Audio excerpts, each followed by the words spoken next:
Hello friends, welcome to kids zone YT। आज आपण कल्पनात्मक मराठी निबंध शिकणार आहोत। कल्पनात्मक मराठी निबंध म्हणजे आपल्या कल्पनाशक्तीचा वापर करून एखादा काल्पनिक प्रसंग, व्यक्ती किंवा परिस्थितीचं वर्णन करणे, ह्यालाच कल्पनात्मक निबंध असे म्हणतात। निबंधाचा विषय कोणताही असू शकतो।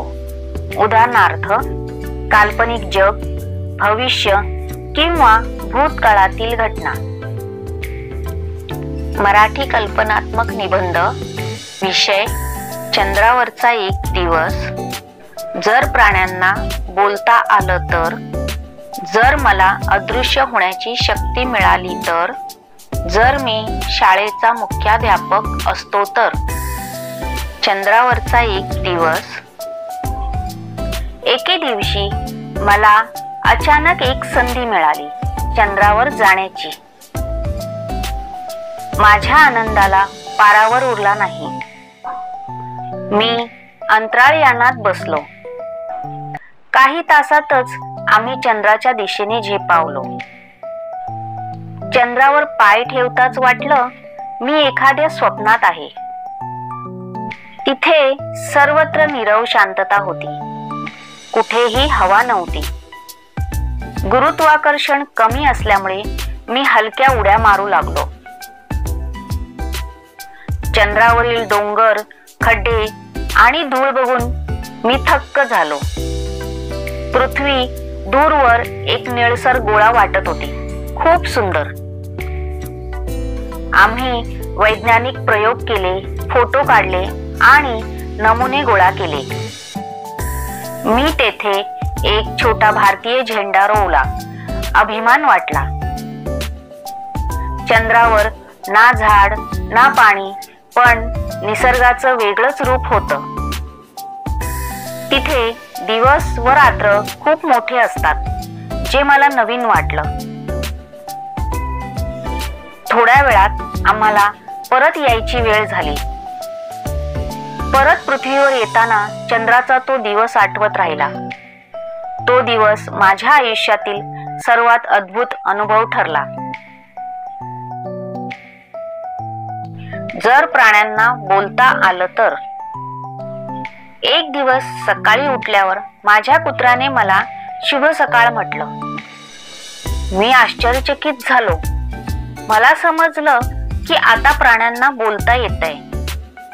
माझ्या मांजरीने माझी वही फाडल्याबद्दल माफी मागितली। अंगणातील पोपटाने सांगितलं की त्याला पिंजऱ्यात कैद वाटतं। झाडावर बसलेला कावळा म्हणाला, कचरा डब्याची अवस्था फार वाईट आहे।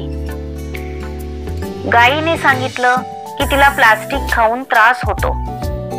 जंगलातील वाघाने आपली व्यथा सांगितली, माणसं आमचं घर हिरावून घेतायत। कुत्र्यांनी विचारलं, का काही लोक आमच्यावर दगड मारतात? मासा म्हणाला, पाण्यात प्लास्टिक इतकं का आहे? प्राण्यांच्या भावना ऐकून मला अपराधी वाटलं। ते खूप प्रेमळ, समजूतदार आणि संवेदनशील होते। त्यांनी माणसांकडून थोडा विचार, माया आणि स्वच्छता मागितली। मी ठरवलं मी प्राण्यांचा सच्चा मित्र बनेन। बोलणारे प्राणी मला जीवनात खरी किंमत शिकवून गेले। जर खरोखरच प्राण्यांना बोलता आलं असतं तर जग खूप सुंदर झालं असतं। जर मला अदृश्य होण्याची शक्ती मिळाली तर। एक दिवस सकाळी उठल्यावर मला जाणवलं की मी अदृश्य झालो आहे। माझं शरीर कुठे दिसत नव्हतं, पण मी चालत, बोलत आणि हसत होतो। ही माझ्यासाठी एक जादुई शक्ती होती, अगदी अद्भुत। मी आधी घरी सर्वांना गोंधळात टाकलं। आईला वाटलं मी लपलो आहे, पण मी थेट शाळेत गेलो, पण कोणालाच माझं अस्तित्व समजलं नाही। मी शिक्षकांच्या कॉमन रूम मध्ये गेलो आणि त्यांचं गुपित ऐकलं। वर्गात मित्रांच्या बेंचवर बसून मी त्यांना चकित केलं. लायब्ररीत मी माझी आवडती पुस्तकं निवांत वाचली. मग मी एक अनाथ आश्रमात गेलो आणि गुपचूप खेळणी ठेवली. मला जाणवलं की ही शक्ती समाजासाठी चांगल्या कामासाठी वापरता येते. मी काही ठिकाणी चुकीचं वागणं पाहिलं आणि त्याला थांबवलं. रात्रीपर्यंत मी खूप ठिकाणी फिरलो, पण कोणीच मला पाहिलं नाही. हळूहळू माझं अदृश्यपण संपत गेलं आणि मी पुन्हा दिसू लागलो.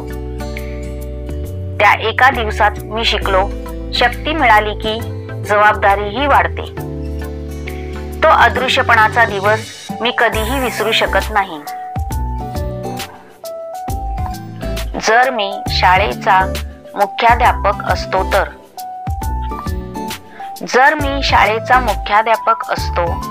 तर मला खूप आनंद झाला असता. मी शाळेत सर्व विद्यार्थ्यांना आनंदाने शिकवले असते. माझ्या शाळेत रोज नवीन गोष्टी शिकण्याचा दिवस असता. मी माझ्या शाळेला राज्यातील सर्वात उत्तम शाळा बनवली असती. मी प्रत्येक वर्गात रंगबिरंगी चित्रे लावली असती. विद्यार्थ्यांना स्वच्छता आणि शिस्त याचे महत्त्व शिकवले असते. गरीब विद्यार्थ्यांना मोफत पुस्तके व खाऊ दिला असता. शिक्षकांनाही रोज हसतमुख राहण्याची प्रेरणा दिली असती. मी दर आठवड्याला एक आनंददायी उपक्रम ठेवला असता. मी प्रत्येक मुलात काहीतरी खास गुण शोधले असते. शाळेच्या बागेत फुले, झाडे आणि पक्ष्यांचे राज्य असते. माझ्या शाळेत शिक्षणाबरोबर आनंद, प्रेम आणि मैत्री ही फुलली असती. सर्व विद्यार्थी शाळेत यायला उत्सुक असले असते. हा विचार करतच मला वाटते, मुख्याध्यापक होणे खूप जबाबदारीचे पण आनंददायी काम आहे. Thank you for watching. Please like, share and subscribe.